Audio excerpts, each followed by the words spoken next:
This movie was by far the hardest movie, the most challenging movie I've ever been a part of. Just the level of difficulty, the level of ambition in terms of what the story was and what a responsibility that is, and the way that Chris wanted to make it. I had such a feeling of gratitude. It was the best experience I've ever had, because everybody on the set was experienced enough to know that the movie required everybody to be completely maxing out and straining against what they thought was possible and what they'd done before, and it just wouldn't work unless everybody was doing that. And just by dint of the fact that people were there, it was evidence that that was their priority as well.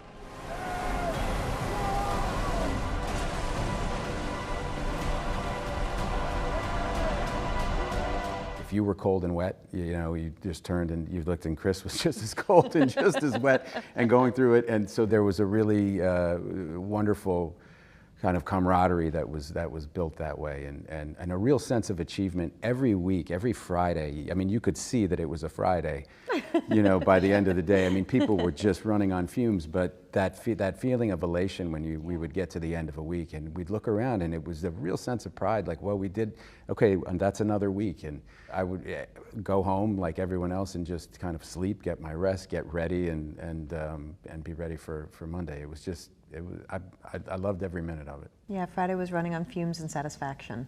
Yeah, And purpose. Help me go home.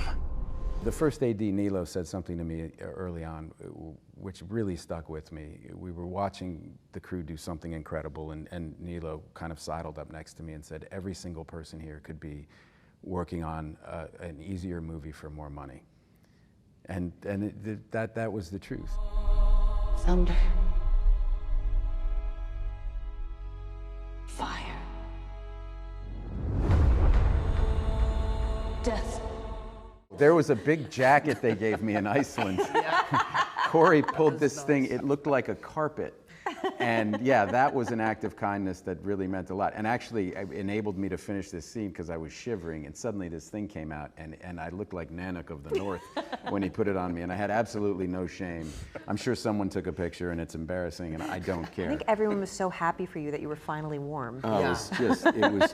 It was literally like somebody put a carpet for a room this size into a jacket and put it over me. So that was certainly an act of kindness that I remember. There was one day when we were on the boat and like it was lunchtime, and as you can imagine, it's like a whole production to get food from land onto the boat. And I just remember you handing out sandwiches to everybody.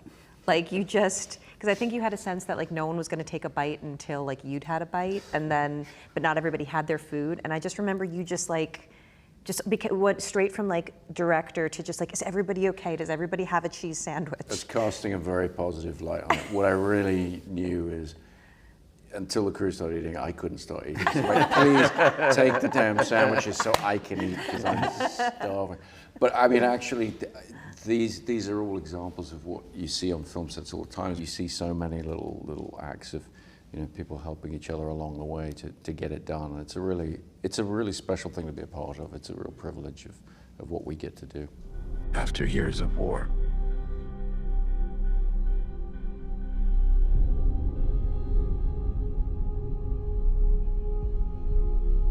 no one could stand between my men.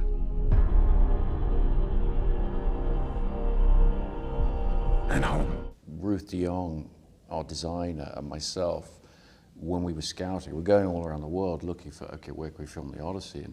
And she found this extraordinary palace to be this castle, this real castle that we could modify to be Ithaca. But to get up there, I mean, the first time we made that hike up that zigzagging path, it took us 45 minutes or something. I mean, it was a hell of a schlep. But, you know, I said confidently to her, look, we'll figure out some way to make this to a road or to bring vehicles up the back of the hill or whatever.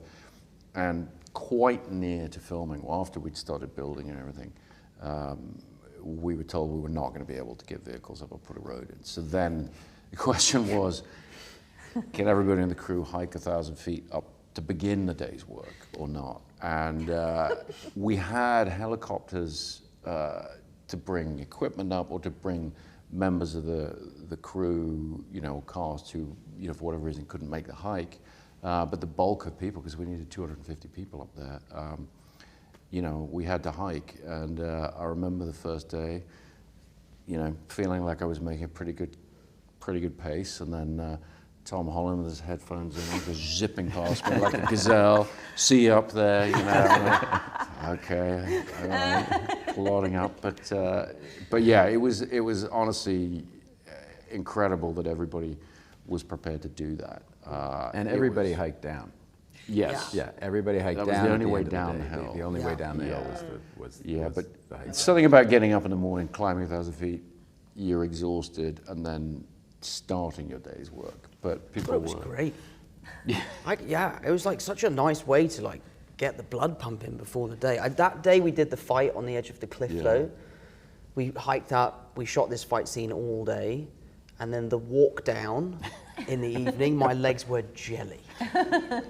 But what I will say about Chris though is you walked up every day, and you could totally have justified flying up because you're a busy man. I tried, but Emma would not let me. She's like, Okay. you have to walk up the hill. It's like, if you're gonna ask people to walk up the hill, you better be walking up the hill. That They is would a have been great a mutiny. producer. Yes, exactly. It's like, okay, fair enough. Good point. And yeah, she was quite right.